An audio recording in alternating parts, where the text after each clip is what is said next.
around one and all as we celebrate the magic of women in cinema at our Film Coven. We're your hosts, Kelli Mehan and Melissa Woody. Today we are talking about a cinematic icon whose legacy is as timeless as the films he created, George Cukor. Often dubbed the woman's director, Cukor had a great talent for getting some of the most memorable performances from actresses during Hollywood's golden age. But what does it really mean to be called a woman's director, and how did his work shape the careers of some of the era's biggest stars? In this episode, we'll dive into 3 films that showcase Cukor's artistry with women at the forefront. The Women, 1939, The Philadelphia Story, 1940, and My Fair Lady, 1964.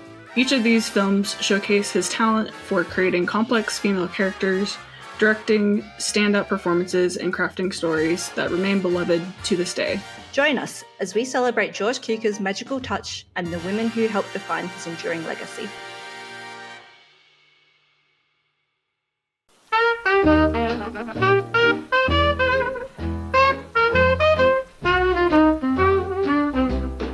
Okay, this is the one.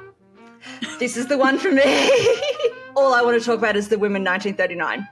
Because I remember watching it 5-10 years ago and just thinking, I've never seen anything like this. And I never thought I would see anything like this, where it is solely just women and you do not see any other men, and it is just how women interact with each other. I loved it from the go. I hope I don't disappoint you tonight, Kelli. When I first watched the movie, I really liked it, but I didn't love it. And I felt after watching it, like, I want to revisit that again. Like, maybe I'll like it more on a rewatch. And okay. I pretty much felt the same on this rewatch. Okay. But, like, it's one of those movies that I, like, really admire. And there's nothing, like, inherently wrong with the movie. It's just, I don't know. There's something about it that I can't quite put my finger on it, but, like, I like it, but I don't love it. Okay. Let's work through this. Let's work through this and we'll change that opinion. No, I'm joking. You are absolutely entitled to that because not everything is going to hit with everyone. I'll tell you the reasons why I very much adore it. Because it is that fast-paced, witty banter that I just gravitate towards. It's that 1930s dialogue way of speaking. It's the way of not being overt with what you're saying. You need to be subtle and it's all woven in. So like Rosalind Russell just does it for me so hard in this movie. Me too. She's so good. And I'd already seen, I knew of Norma Shearer, but this would be my first one I watched of her. I'd already seen His Girl Friday. I'd seen Rebecca, and I had not seen any Joan Crawford yet, but I knew of. So when all the stars are popping up, I'm like, oh, super into it. Can we please talk though? Because I had totally forgotten that that's the way this movie starts, is that they put an animal on screen that represents the character and the actress. And okay, this is the other thing. We're talking a movie from 1939, and there's a lot of antiquated gender roles. There's a lot of different societal norms, and you can't go in applying what's current today to what's back then. So every woman is introduced as Mrs. blah, blah, blah. Sure, fine. Because, let's be real, a lot of it is centered around marriages and affairs and things like that. So I don't even mind that that's the identity of the women in the film. But yes, so we've got Mrs. Stephen Haynes, and they show a deer, and it's Norma Shearer. Now, what they have chosen to represent each woman is somehow so correct and so wrong at the same time. Mary is a doe. Crystal is a leopard. So very that big jungle cat, and the themes of the jungle play into this jungle red big time. And not only just like the jungle red nail polish, but just like how certain areas, like say like the Upper West Side and things like that, is a jungle, and it's everyone out for themselves, and it's a catty environment. Like I just loved all that undercurrent throughout. Okay, Sylvia is a snarling black cat, which of course that's my favorite character of the movie. As soon as I saw her come up as a cat, I'm like, yes, work. Flora is a monkey? No, is it? It has to be. Miriam is a vixen, a female fox. I picked up on that. And she wasn't in it till halfway through, and I'm like, where is she? I want her. I want to see her. The one that cracked me up was Joan Fontaine as the lamb. That one, I'm like, come on, people. Because I did remember that character arc with her being very soft and being a bit of a pushover. Okay, Mary's mother's an owl, wise, very clever. The character of Edith, the lady who has had 8 children, who has a gorgeous, curvaceous figure, and they go, you're a cow, lady. Yeah, that's so mean. But I also think about it in the sense of what I think it would represent at the time. Home values, motherliness, I can see, and Lucy as the horse, the lady from the ranch, like as the action, and the music cues. Oh, they're really good. So pointed. And then the daughter as a younger deer, I'm like, well, that's really cute. Based on a play, which I love. Anytime from like, say, the 30s to the 60s, when you're like, it's based on a play, I know I'm in for some good shenanigans. Because if you're adapting it from a stage play, there's going to be misunderstandings, there's going to be overhearing something that's not meant for you, and there's going to be good, contained drama. Written by a woman, all that, and then directed by George Cukor, who was known as the women's director, who very, very love his films. So I just feel like, yay. Like no, me too, and I hope I don't come off to like criticism throughout this opening. Like I am in, like I'm like, yes, I got an animal for each person. Like I get what we're kind of going for, but I totally agree. Sylvia is also my favorite character in this movie. I think she just plays such a good mischievous like character, and I just think the performance is like top notch from Rosalind. Rosalind Russell does not miss. And she really, like, you think His Girl Friday, and is a bit of a, not love to hate in this movie, because I don't hate her, but like, she does everything with that like sly half smile. Yeah. It's very talented. We enter on the beauty salon. And we talk about it time and time again. I love it when we see our characters in this glamour mode, like youth, beauty, glamour. We see older ladies exercising, trying to keep their figure. We see the mud baths. We see this bath's got worms in it.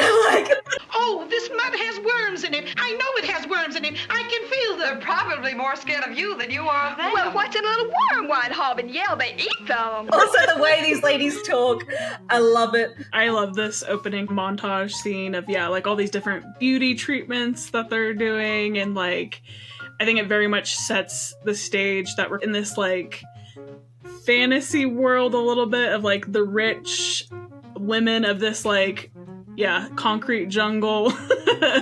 So Sylvia is getting her nails done. Jungle red, of course. Jungle red. Oh, yeah. As it said many times in this movie. Jungle red. Jungle red. Jungle red. Looks as if jungle red. Jungle red. But this nail technician is just gossiping about her friend Mary, that her husband is cheating on another woman. And Sylvia's just eating it up. Anytime this lady gets a piece of gossip, like, she cannot wait. She cannot wait to get on the phone and call the other friend and say, did you know that Mary's husband's cheating on her? They can't wait to get together and have a big gossip bitch fest in Mary's home about Mary. Poor Mary. That's one of the things I really like about this movie. What it's telling me about women is that what you can say to someone's face isn't always the same thing as what you're saying behind their back. They don't have really anything better to do, so this is like very exciting for them to talk about amongst each other. And yeah, there's definitely, I think, a jealousy with Mary, because even like how the characters are presented, like Mary's pretty like calm and like grounded, like it's a very like, I don't know, she's like simple, but like she keeps the whole thing grounded because everyone around her, I feel like, is way more heightened. And so I think, yeah, I think there is like a jealousy of like, oh, I wish I kind of had this more calm, content life that Mary has. And I really like the interactions with her and her daughter. I think they're really sweet. And it's I adorable. love that relationship. Yeah. Yeah, because sometimes in these older movies, the child actors can be really grating. But Yeah. this one's really cute. Yeah, she's super cute as little Mary. We have these ladies having a cocktail hour, discussing what it is to be the modern woman. And you can tell, again, that Sylvia is just that little bit jealous of Mary and goads her, I would say, to find out that her husband's cheating. So rather than directly telling her, it's, do you like my nails? Oh, I got them done by Olga. Go ask for her, get jungle red. Jungle red. Of course, Mary goes there and sits down and, oh, yep, how'd you find out about me? Oh, my friend Sylvia. Oh, she does me so well. She gives me all these recommendations. But did you hear? And you just see Mary sort of going pale, as you do when you get sandbagged. And it isn't until she's finished and the technician's like, oh, you didn't tell me who you are. And she's like, Mrs. Stephen Haynes. Mrs. Stephen Haynes. Mrs. And you're like, oh, oh, oh. I really do like the music, because it's like the music totally shifts, that melodramatic. I really enjoyed that. Again, that dramatic reveal of like, I'm Mrs. Stephen Haynes. Like I love kind of the drama of it all. And this is when we pan to, oh my goodness, having not seen any Joan Crawford before, when we see her in this movie, she is so stunning and she just looks like, what is the nicest way to say like sex on legs? Like she can take your man. Like I believe it. That Panther Cougar essence is in her. Like she's on the prowl. She's there to get ahead in the world and use her feminine wiles. And again, this should be a character that we don't enjoy because you're sort of like, what a slut. But it's so yummy. It's so yummy. I am like a huge Joan Crawford person. Like every movie I've seen her in, she just sells it so well. And yeah, she's perfectly casted as Crystal Allen in this movie. Like she's just conniving and like and just really like I agree. Like she is a very convincing person that would be stealing your husband. Mel, we get our only coloured scene in this movie, which is so bonkers, but it's great. Yeah. And it is a fashion show. Of course it is. So like this fashion show goes through like these different kind of categories of like costuming. Like we start with kind of like this like sport look, and then I can't remember the full like order of the progression, but like there's like a beach kind of picnic-y look. And then there's like, you know, a night on the town. Like, so there's all these different like areas of life that probably the women of this film are like what doing on the occasion do normal. you need wear for? Yes. Yeah. I think it's almost like a little snapshot of just maybe the different like outfits they would wear in their life. I love this scene. I kind of like wish it went kind of more weird like this throughout the rest of the movie because like it's just so random. Crystal's there, charging to the account of Mr. Stephen Haynes, all her new wardrobe and everything. Mary's in the other dressing room, Crystal's here. I can just imagine this being on stage, you know, where you've got like the sets. It's a lot of, she's here, but she's here, but all this. And Mary, you've got to go over there and you've got to say something and you've got to get that like it's very that. This is definitely a standout scene of the movie for me. Again, talking about Joan Crawford, just the way she looks with her little like turban and the bows and like just the whole look. It's so good. Yeah, I love the interaction between the two of them. Like, it's very tense. I love the comment she makes. May I suggest, if you're dressing to please Stephen, not that one. He doesn't like such obvious effects. Thanks for the tip. But when anything I wear doesn't please Stephen, I take it off. Like, like that is such a mic drop moment. Like, what do you say to that? All aboard the divorce train.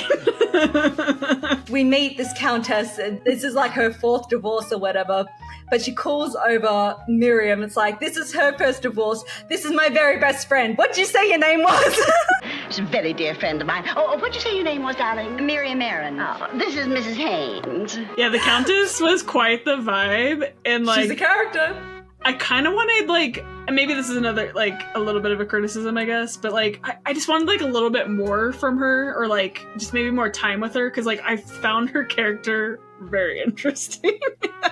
And I feel like that is sort of one of those women that would be in the circle of the time. Like, she would be on the Real Housewives of 1939. Like, Yes. playing cowgirl on the range. That tickled me to no end, just all these women on the horses and all that. The fact that they were celebrating their divorces, you know, they're cheersing and champagne and all that. I thought, as we talked about it being progressive, I thought that was really interesting. Of course, we get Mrs. Sylvia Fowler. Well, here I am, girls. Move over. What an entrance! What an entrance! And it turns out the reason she's getting divorced is that Miriam is getting divorced from her husband to marry Sylvia's husband. This scene is a lot of fun. You know, she busts in and I think she like bites her leg. Okay. She throws down. And why I get so bothered when they're like, we can't have female comedies, because this movie is rife with comedy and physical comedy as well. Sylvia's like, you can't hit me, I'm wearing glasses. Pulls the glasses off her face and cocks her. Like, it's... Don't you dare strike me, I got glasses on. No, you haven't. It's great. It's very cat-like, like her, you know, her black cat coming out, scratching. But then Sylvia does, like, full-on bite her on the leg and draws blood that they need, like, iodine, like, they need to... And you see her later, like, tending to it. And I'm like, go, girl, you're right. That is, a cat-like instinct to just... Crystal in this bathtub, I thought of you so much. Please set the scene for this bathtub area. So, as somebody who takes a lot of baths and like loves a bubble bath, it's one of my favorite things in life. I'm living for this scene of Crystal in her very luxurious bathtub, and like she has her phone and like a little tray, and I think she's smoking. Oh yeah, she's just got like cigarette going. She's got this big bath pillow. She's got the hair up. There is a pull down privacy screen curtain later on. It's so good. It is garish, it is audacious, it is tacky, and I love it. She has monogrammed C's on the door, if you clocked that. Did you see that? No. And the glasswork that has C's on it. Love that. And the housekeeper sort of drops that it's a private line. And Sylvia's on it like that. Like, you have a private line in here where Stephen doesn't go, like... You're sus. So Sylvia thinks that she's got something on Crystal. And even Crystal goes like, you've got nothing on me. Shuts the shower curtain. And Sylvia says this line. She's like, I don't like speaking about my friends because it makes me feel disloyal. Oh, I don't mind talking about myself. But discussing my friends does make me feel disloyal. And I'm like, you're the reason for the whole movie. Mary has her friendly meetup every year. And they find out that Crystal is now cheating on Stephen. Like, that's the gossip line. And Mary gets elated. And mother, it's taken me 2 years, but I've grown my claws. Jungle Red. I've had 2 years to grow claws, Mother. Jungle Ray. It's a great And quote. it's so great to see our doe Mary sort of just get it together and start to go out and fight for what she wants. Yes! Go, fight, get her, you be cunning and you come out on top. You play the Game of Thrones and you win. Yes, Mary. We have this plan in the powder room, which again I adore because that's like another women's power spot in the powder room. And this is what I love when women do this, when you just speak ever so slightly louder and drop things. Mary is trying to get it out of Sylvia, who Crystal is cheating with. And the poor Countess, like, I thought about that this watch. Like, it's her husband. And again, we get these sort of breakdown. It all comes to the front. I'm going to divorce Stephen. Like, your time's up and I'm going to run away with Buck. Oh, but, you know, he's not going to have any money. And so Crystal has sort of been thwarted. And she gives one of the best lines in cinema history. There's a name for you ladies, but it isn't used in high society outside of the kennel. And by the way, there's a name for you ladies, but it isn't used in high society outside of a kennel. So long, ladies. Another mic drop moment. But I love the way it's shot, like just the way that like her like eyes move and like her facial expressions. Kelly, like this is like, I know it's like the end of the movie, but every time I'm like I'm like, yes. It's the moment I waited the whole movie to see. Like, I couldn't remember where it was. I forgot it was right at the end, but it was what I was waiting for. It's the line delivery. It reminds me of when you kill a big bad in video games and they get their last, like, dying breath quote out. Like if you just killed Ganondorf and he says, like, shady shit. Like, it's very that. This ending shot's so cute and so pure with Mary, like, Stephen's waiting for you, and she runs out looking so hope. Norma Shearer is just so good. And it's the arms outstretched for me, because there's not been a point of time throughout the whole film she stopped loving this man. So to have the arms stretched out, I think, is a beautiful gesture. It's that welcome home sort of feeling. It's that motherly thing. It's that reaching out for the truth, for what you want. I thought that was a really cute way to end the movie. Just like overall thoughts about the movie. Again, like I loved our conversation today about it. And like when I think about it in a light of like really appreciating it and I like liking it. But like when I'm watching it, I think maybe it has something to do with the pacing of the movie or something. I think it could be edited down like a little bit more, because it is like 2 hours. That might be it, the pacing of it. I'm hoping on future rewatches it improves for me. But I always end up with the 2 times I've watched it now just like thinking it was a good movie. Like I like it. But I'm not like, yeah! But there's moments that I feel that way. Whereas I watched it the first time and I remember just going, why did we not talk about this more? Why do we not talk about this movie? Why did I have to just like randomly find this one day, like scrolling through, I think it was Rotten Tomatoes, and it had really good reviews. It's like, oh yeah, I should check that out. This should be something we talk about a lot more. This should be part of the conversation because, as we've sort of said the whole way through, it's very progressive, it's very female forward, and we talk about wanting these types of films, and we have it here. So why are we not building off of this and do similar things and use this as a blueprint for more of our female focused movies? Some like behind the scenes things that were fun to like read is including all the animals in the movie are female. Like I love that specific detail that like every cast member on screen is female, including the animals. Love that. Joan Crawford at the time was considered like box office poison. I was gonna ask, is this the time where like we're down on Joan Crawford? Like this was a bit of a comeback role.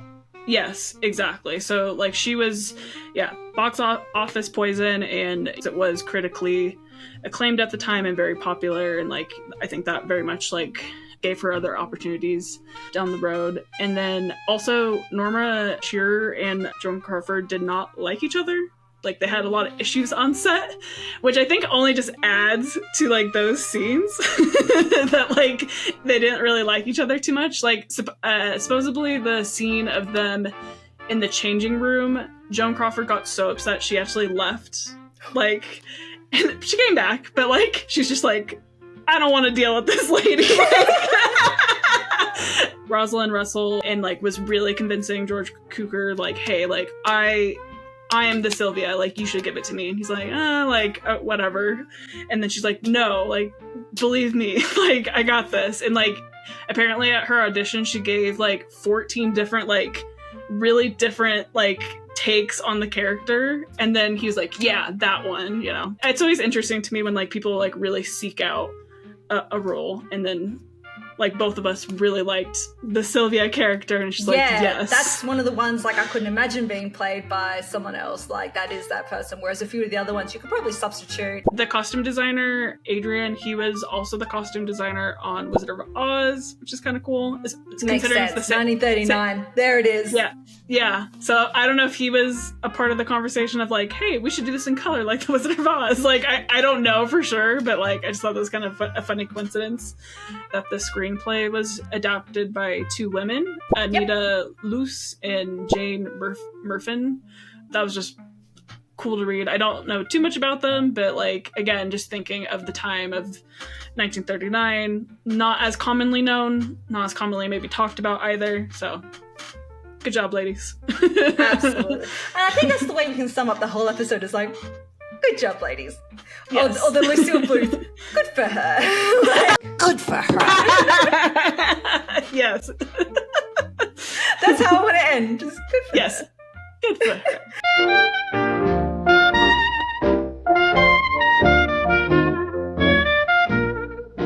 I gotta get on my pedestal like straight away off the bat, I feel.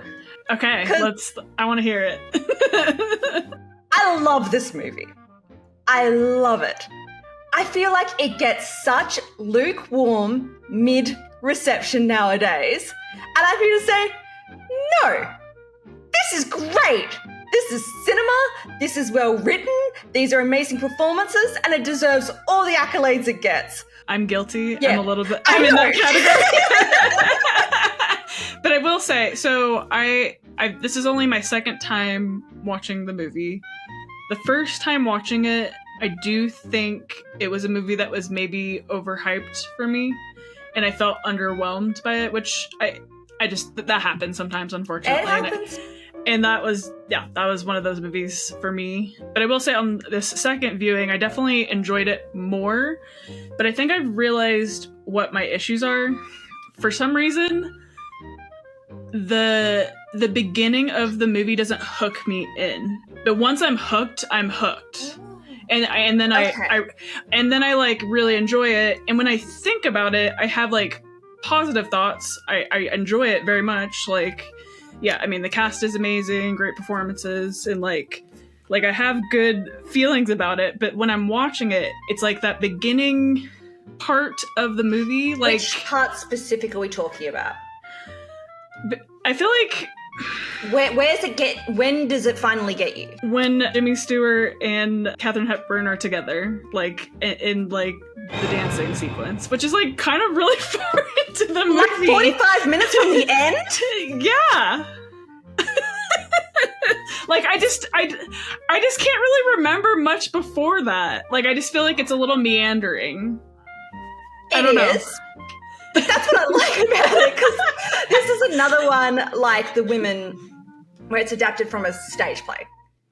And so, as I said in that one as well, like I just really enjoy that concept of play to screen, because it is so insular and it relies so heavily on the dialogue, and it requires that comedy to be fast-paced, to be moving, to keep your audience engaged in what would be sitting in the theatre. So I'm in it from the moment we get the narration, and Katharine Hepburn is there, and she bends this golf club like she's She-Hulk, and I'm like, yeah.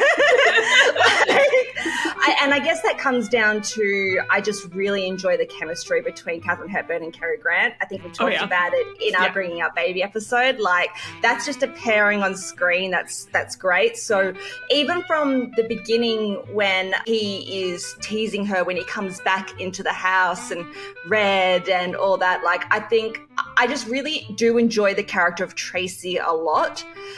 And this watch in particular, when, again, this is what I'm loving about the show, when I'm looking through it from a critical eye, I'm really seeing so much more of the layers and the motivation and the way what is said to her and how she responds to it hits a lot harder. I will say this movie, like, without Katharine Hepburn would not work. Like, she absolutely sells it. And like I feel like what I just said was like maybe a little harsh, because there's moments in the beginning, but like that was just like what I kind of reflect. Hooked, and I get that, because that's the thing that sticks out in my brain as well. I've only seen it 3 times, similar as well. But when I think of this movie, I think of Katharine Hepburn and Jimmy Stewart dancing.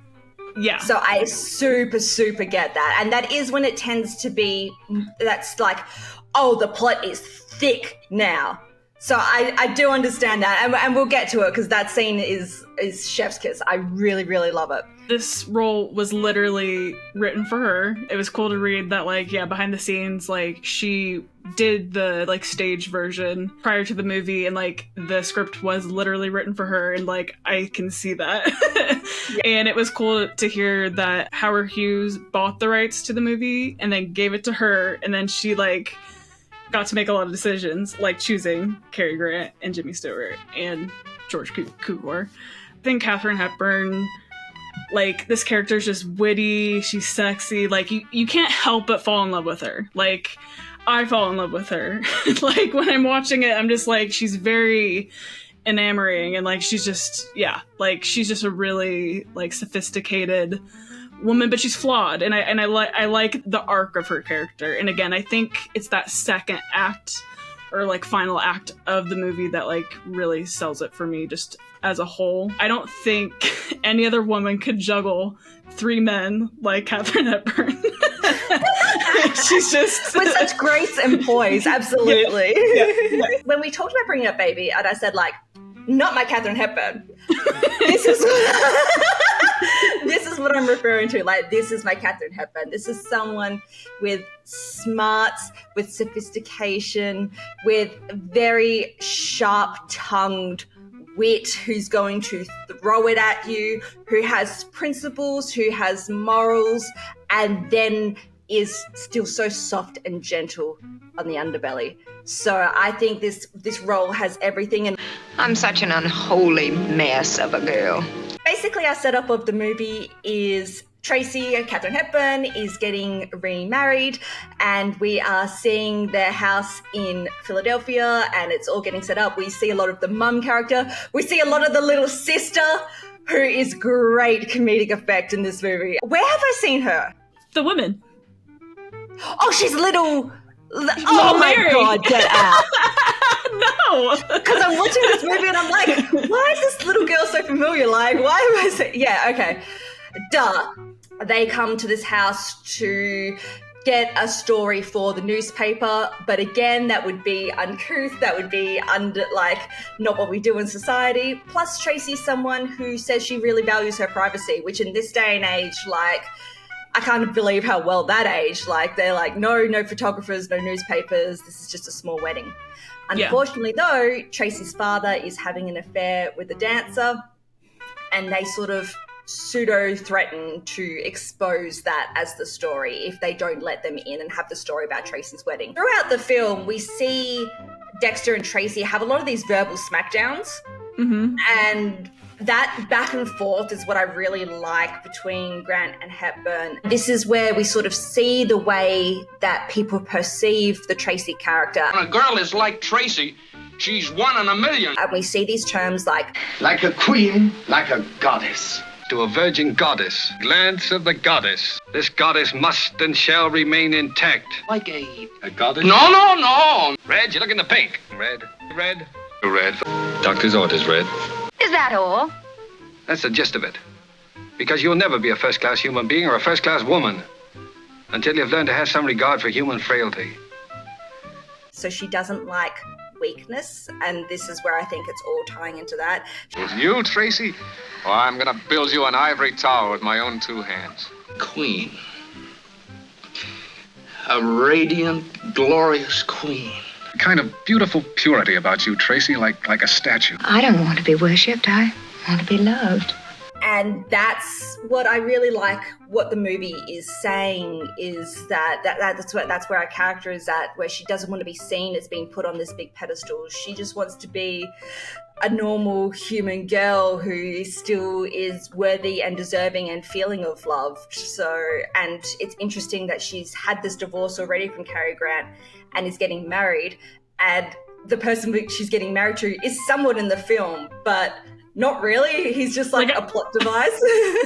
I think that's why I like all three of these love interest characters, because like Cary Grant to me very much symbolizes like the person she's the most compatible with and like has that chemistry and like yes, is the best fit for her.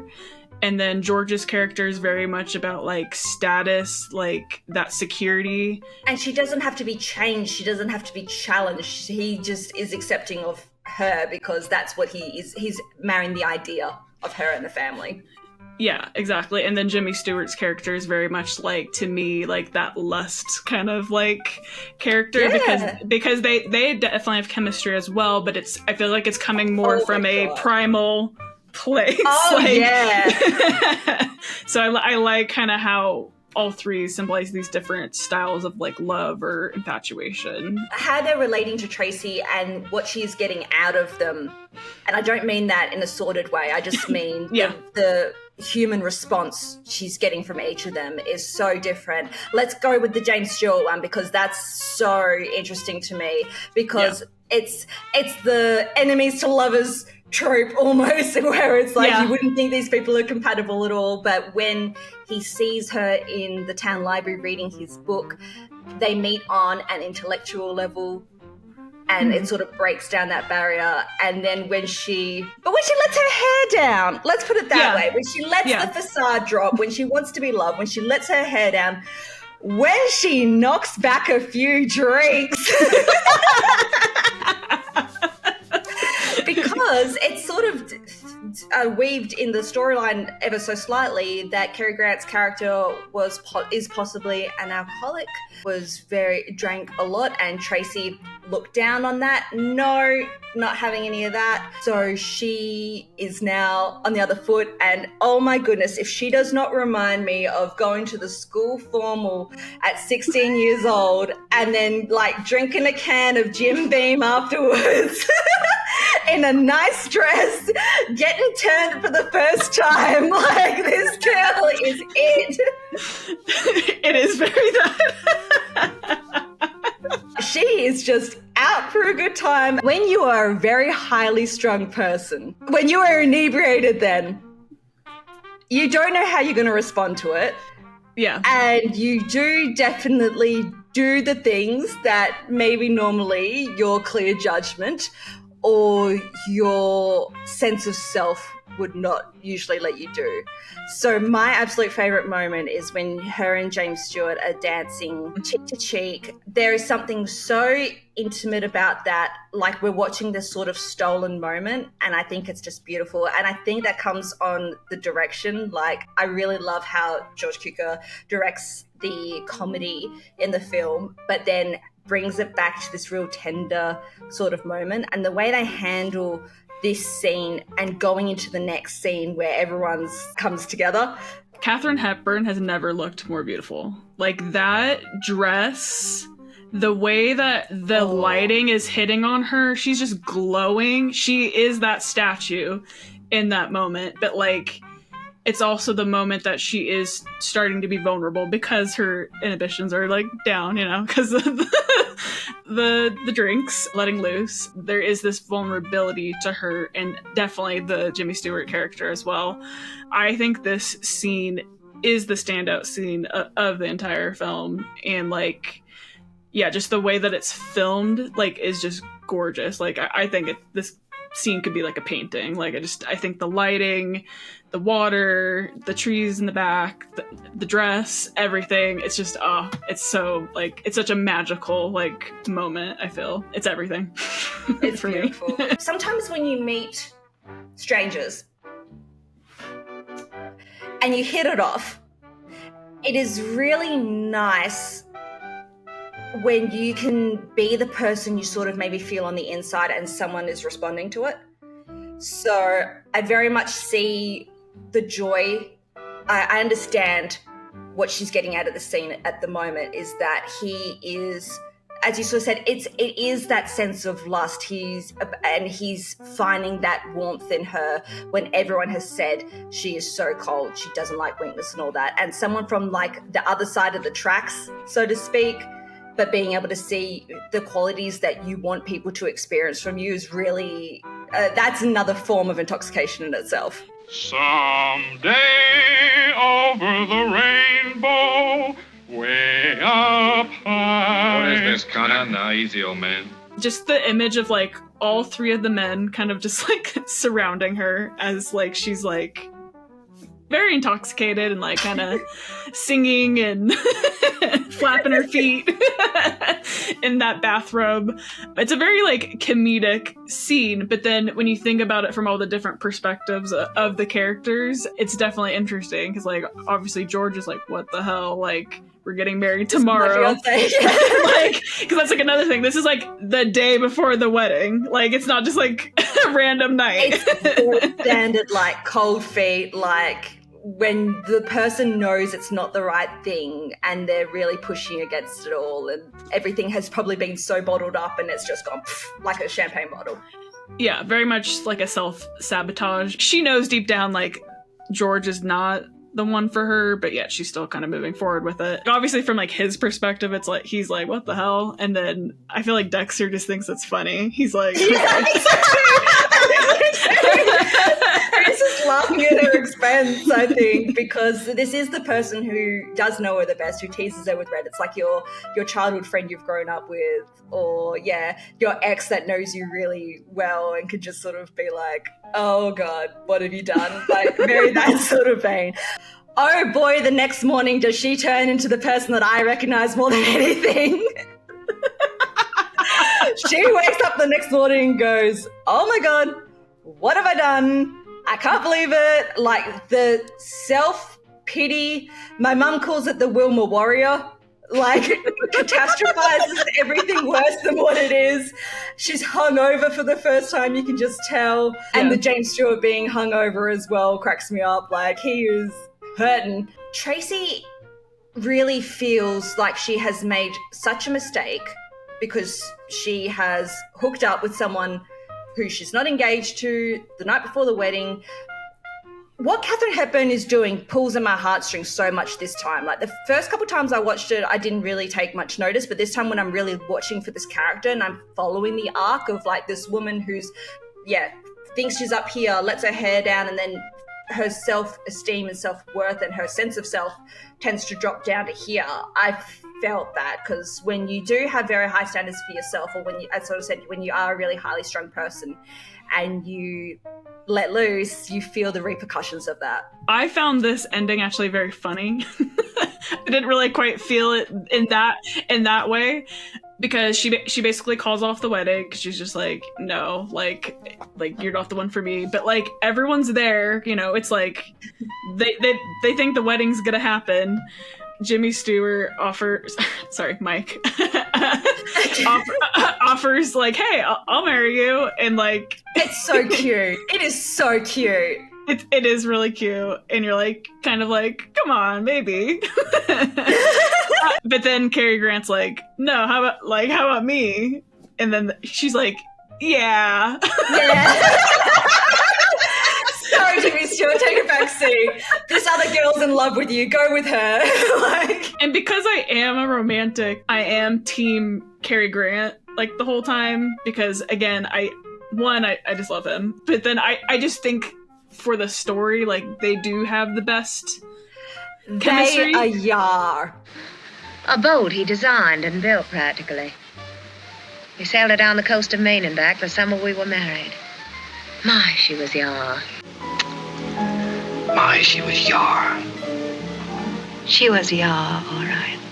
The nice little bow on the end of it all. Love conquers. See you soon, Red. See you soon, Dex. And then it's kind of cute, like, and the twist is that there was another cameraman there, and it's the shocked face because this wasn't supposed to be who she's marrying, and yeah, it's good.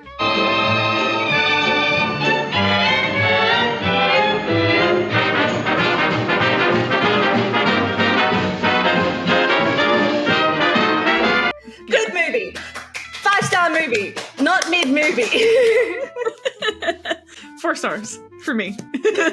This movie made a ton of money. It was box office success, which Katharine Hepburn really needed, coming off of being labelled as box office poison, which the more... Yes. Katharine Hepburn's very similar to Judy Garland, where, like, the more I'm reading, the more I'm watching the films, like, I'm just really finding myself passionate about this person and enjoying it, because what an awful thing to be labelled, like, box office poison. And I think it is something that gets lobbied at women. It's one of those critiques, like, I don't hear for men as much.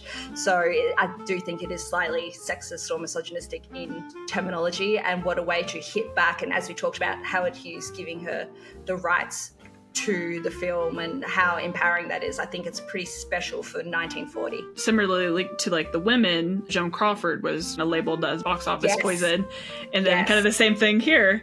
So thank you, George Cukor, for helping these ladies not have that, like, you know, label. And is it him and Katharine Hepburn were really good friends? Yeah. I think that's what we're seeing from a lot of the George Cukor films, is that just the way he's able to bring out these best performances and these best picture winners and nominations and things like that. He's just got a really subtle but touch that pulls everything through. So he's not like a stylistic director, but it is there in being able to direct the comedy, being able to make the movie flow well, and just I enjoy the way I think he gives these classic actors and actresses what it is that we think about in that classic vibe, these sort of great performances that live in the black and white but leap off the screen. It's that undefinable quality. When I think of his movies, I feel like the stories are typically like fairly simple in nature, but like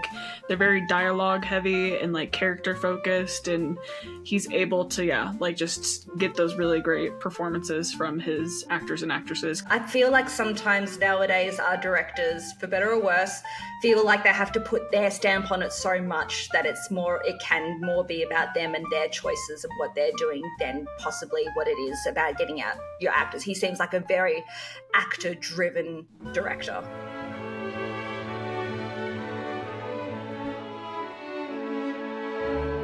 How you feeling about My Fair Lady? I feel lovely about it. Lovely, lovely, lovely, lovely. At first I was a bit nervous for this one, but now I am very excited. I was a bit nervous because this is another one that modern reception tends to be quite critical on. But I adore this movie. This is one I did not grow up with. Watched it in late teens, and then I've seen maybe 5 times throughout the life. Every time I come back to it, I just really enjoy it. And it's one that grows in my esteem each time, actually. Each time I watch it, I go, oh no, that was better than I remember, even though I'm enjoying it. But I don't put it up with Singing in the Rain, with Wizard of Oz. Like, that's like S tier. This is a good B to A to me, somewhere in there. Yeah. Like, it's better than most movie musicals, but it definitely is flawed in some places, and definitely such a long movie. But it's one I think is saying some great stuff, and I've talked about before. I just love a big overproduced movie. Oh, yeah. Give me the big set pieces. Give me the big costumes. Give me choreography down the street. Like this really, and give me a 1900s English setting. Yeah, this has a lot of ingredients that tick all the boxes for me. I understand some of the criticism talks about it being a bit bloated. This is definitely one of the last Best Pictures winners of its kind. I think it's the dying age of these big studio-produced movies before we get our sort of counterculture revolution sort of start coming through. And I think some of the themes don't hit with people nowadays, but actually in some way I think they hit even more. I think they're even more prescient now. I love this movie as well. This is only my second time watching, but I watched it last year. Hopefully I don't get too emotional. This movie very much has a very special place in my heart because my grandma, who passed last year, this was one of her favorite movies, and she was in a stage rendition of it in the 70s. And like, I just remember as a child, like her being so like proud of being like an extra in the production, and it was just like one of her favorites. And so when she passed, I was like, okay, I definitely want to watch it. So it definitely is gonna like be a little bit warped for me always, that like it has that soft spot in my heart, but I still think it's a great movie. And yeah, I think it is a little overhated or criticized. I'm sure there's lots of reasons, but I find it very like enchanting. Like I think Audrey Hepburn's performance in this movie, like I kind of can't get enough of it. And yeah, I'm with you with like the overproduced movies. Like I do like that as well. Like this gives me very much. Like, yes. This is definitely entered into my sick day comfort movie. Yes. Like yes. That's very this, because it's like, I don't know, when I'm sick I kind of like watching like a classic movie that is long and bloated and like maybe is a musical, and this fits right in. Nothing's too serious. It's easy enough to watch, to doze in and out of. There's great songs throughout it. So you mentioned that you love Audrey Hepburn's performance as Eliza Doolittle. That's obviously our main character. Now, I did it as well, and Breakfast at Tiffany's is one of my all-time most favorite movies, so I'm a big Audrey Hepburn fan. But have you seen any footage of Julie Andrews originating the role on Broadway? Ow! Ow! Lovely, lovely, lovely.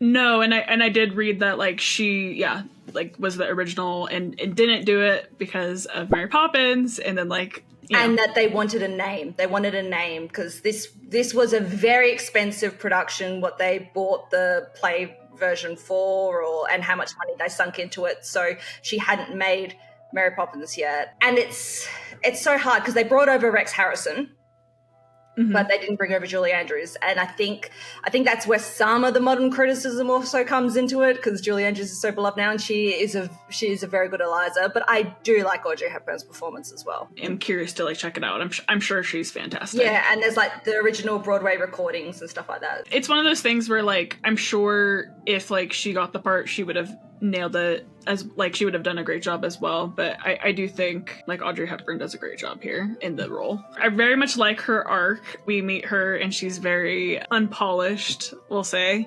I still feel like she always remains herself like throughout the entire movie, even though like she maybe becomes more, high society or whatever, like or elegant, whatever word you want to put in here. But I feel like she always stays true to herself like throughout the entire movie, and that's the thing that I stick with that character.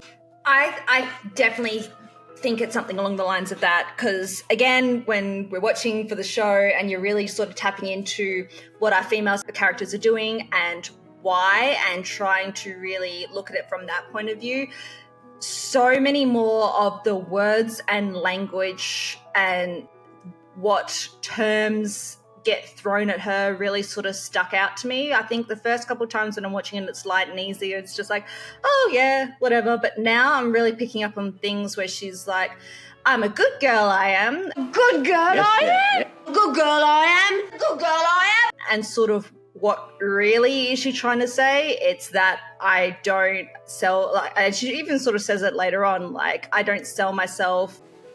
I sold flowers, I didn't sell myself. Like, I'm not a prostitute, I'm not a sex worker, is what she's really saying. And I guess that's what the whole theme of it is about not judging people for what they are on the outside. But my favourite line is to Professor Higgins, I'll always be a flower girl because he treats me like a flower girl. But to Colonel Pickering, I'll always be a lady. I shall always be a flower girl to Professor Higgins because he always treats me as a flower girl and always will. But I know I shall always be a lady to Colonel Pickering because he always treats me as a lady and always will. And she says other things like to Henry Higgins, like, I am not dirt beneath your feet. I'm not dirt under your feet. And so, and I think that's what you're saying. She hasn't lost that sense of self because she always has had firm, strong beliefs, values, and attitudes from when, even at the start of the film, all the way through. Wouldn't it be lovely? She talks about that I'm a respectable girl, I am. And she's got those sorts of phrases that, she really clings to. And one of the big themes, I guess, of the film is this class distinction. Can you take someone who hasn't had all the privileges of this upbringing and make her pass for a duchess or a queen? It very much gave me My Man Goffrey. I thought you were going to say She's All That. I mean, yeah. That too. Sailor Moon transformation scene.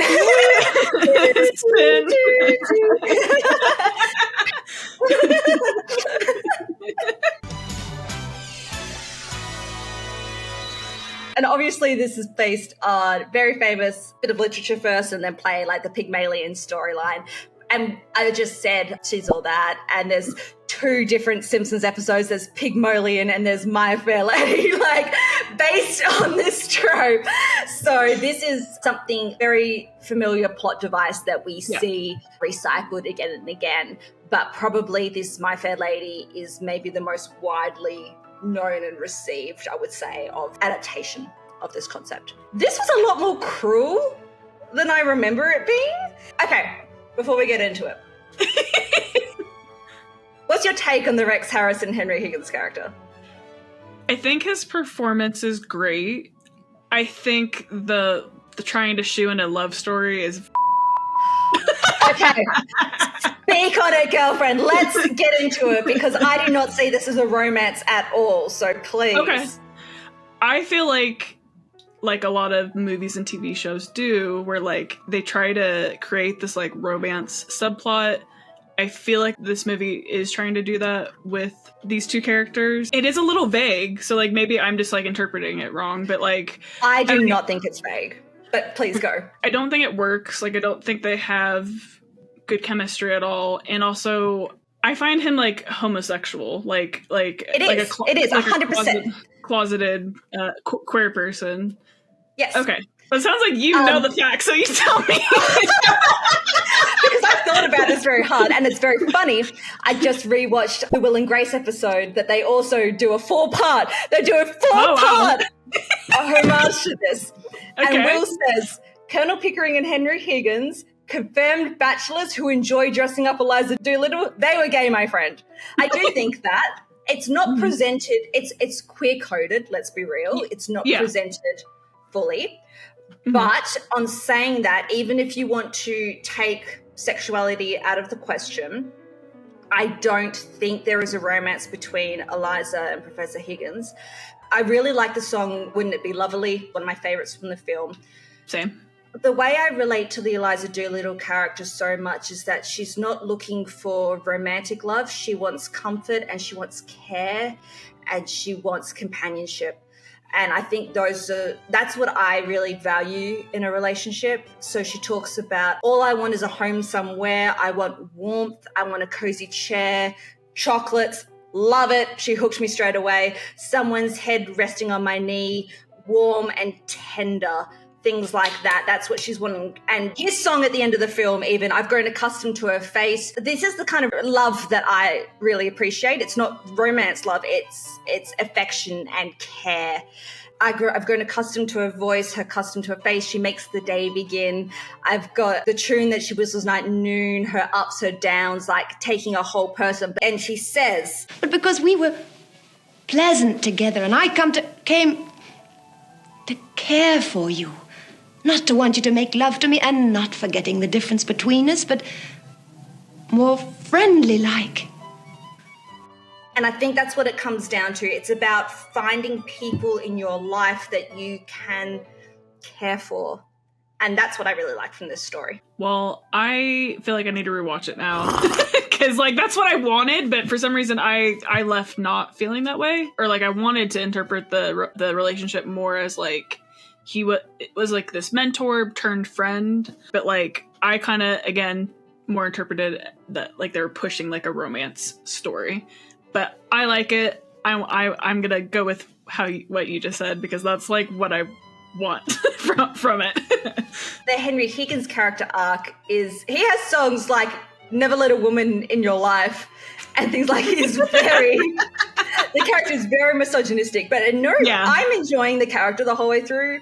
Yeah, I think you can have characters like this that are flawed and have these worldviews and turn around. Like, just because someone is a bit of a dick doesn't mean you have to be like cancelled. Like, no, we don't do that. Like, the point of the story is to come around and be exposed to different people who change your views, because that's what he's saying. He would never let a woman in his life, and now he can't live without her. He's grown accustomed to her. And we just did The Apartment. Mm-hmm. This is another ending line that I really like, that is a way of saying I care for you without saying I love you, because she is like, you only want me to be a maid for you. And that's not what it's about. When you're caring for someone, you are doing these little things for them, like out of the goodness of your heart, for their well-being, because it makes both of you feel good. Whereas he would just be treating her like an unpaid housekeeper, so to speak, like to be around to fetch after him. So she's like, I will not fetch your slippers. And I think at one point, does she throw them at him? And the fire of Eliza is so good throughout the film. But the ending line is, Eliza, would you fetch my slippers? But it's after they've come to an understanding that they should be together, in the sense like they should be in the same household and be looking after one another. Where the devil are my slippers?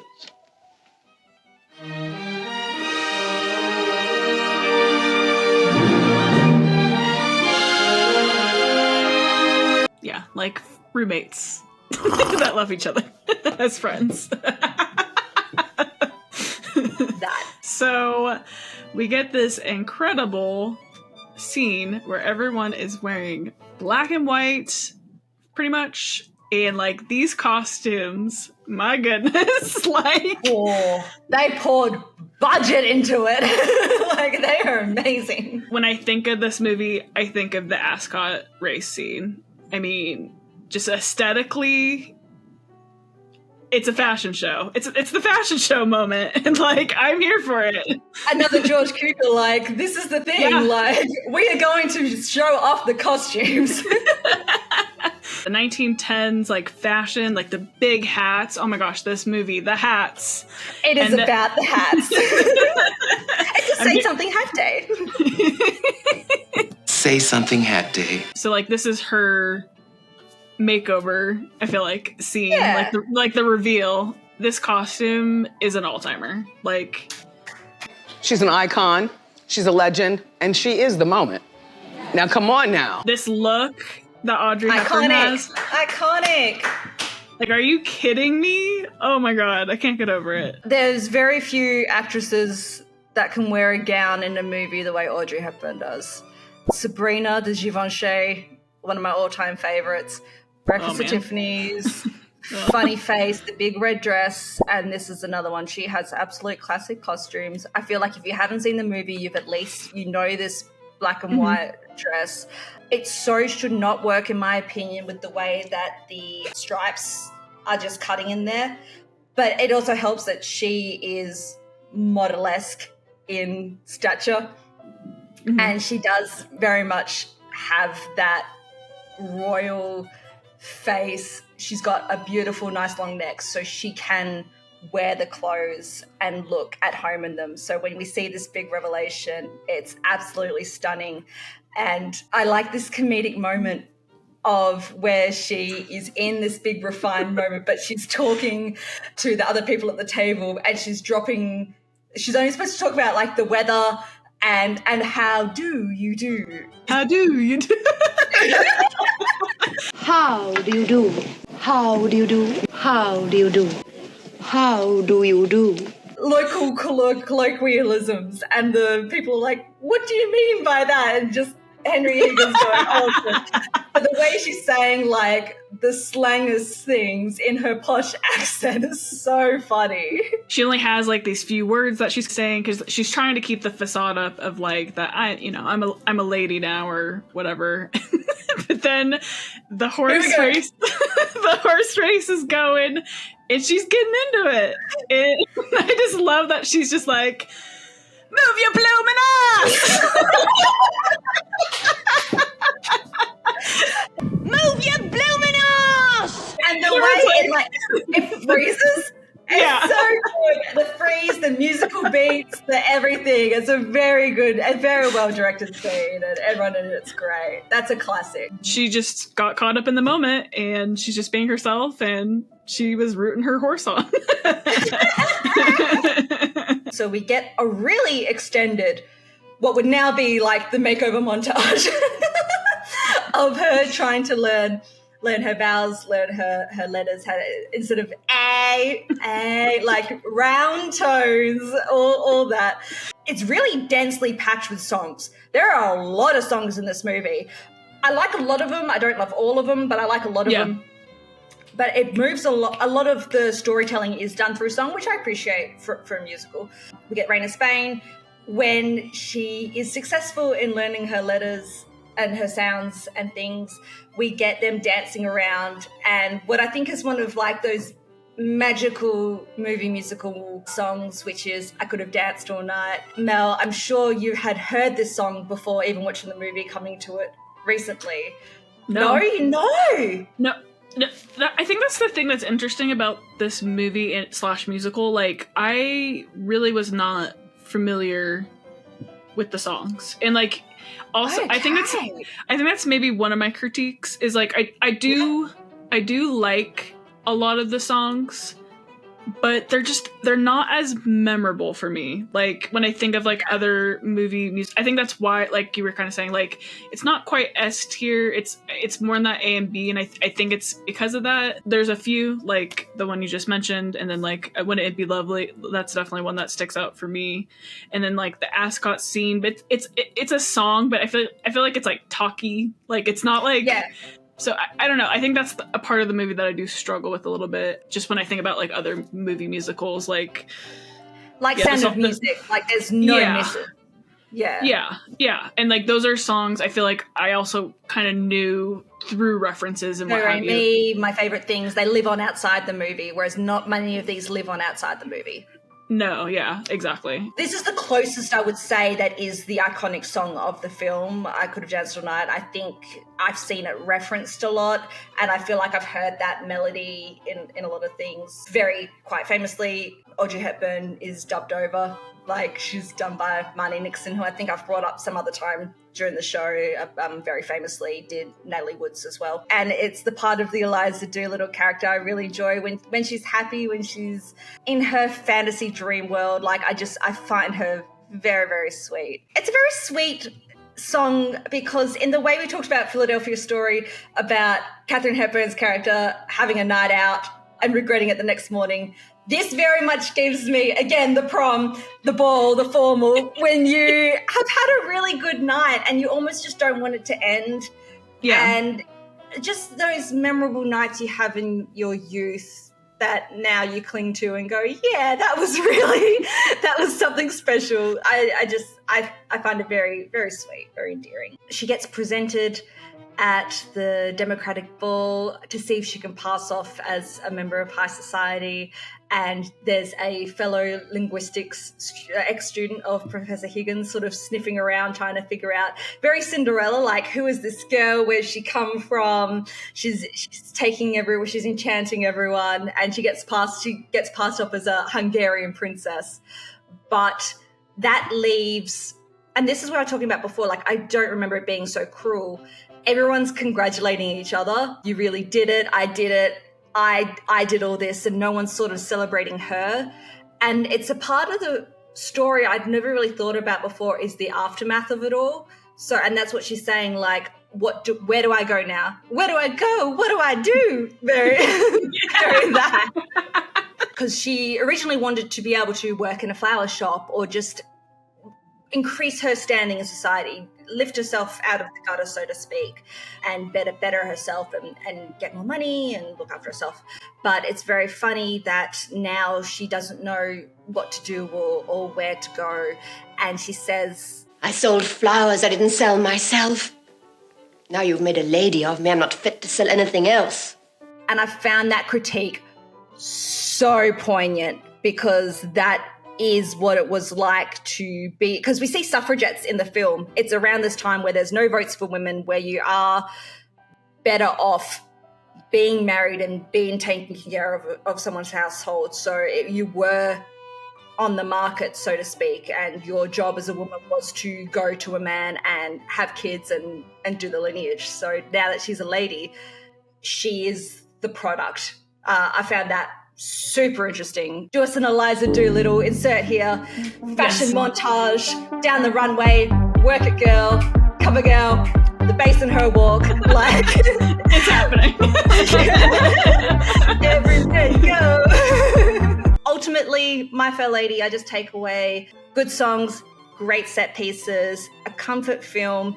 Love the viewpoints on changing a misogynistic thought process.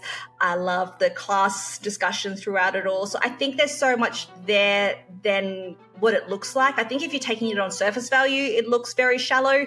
But when I'm watching it, I do not like long movies, except Lord of the Rings Extended Edition. But for a 2.5-hour movie, it was amazing.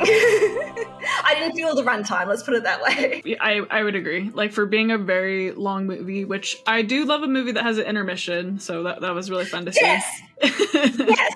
Bring back the intermissions! Very much agree. Like I had said at the beginning, I think Audrey Hepburn is just very enchanting, and I think she really brings this character to life, draws you in. I really like the character arc, where I guess it's maybe not a huge arc, because I think she really just stays herself the whole time, but like it's the effect she's having on other people that is the arc.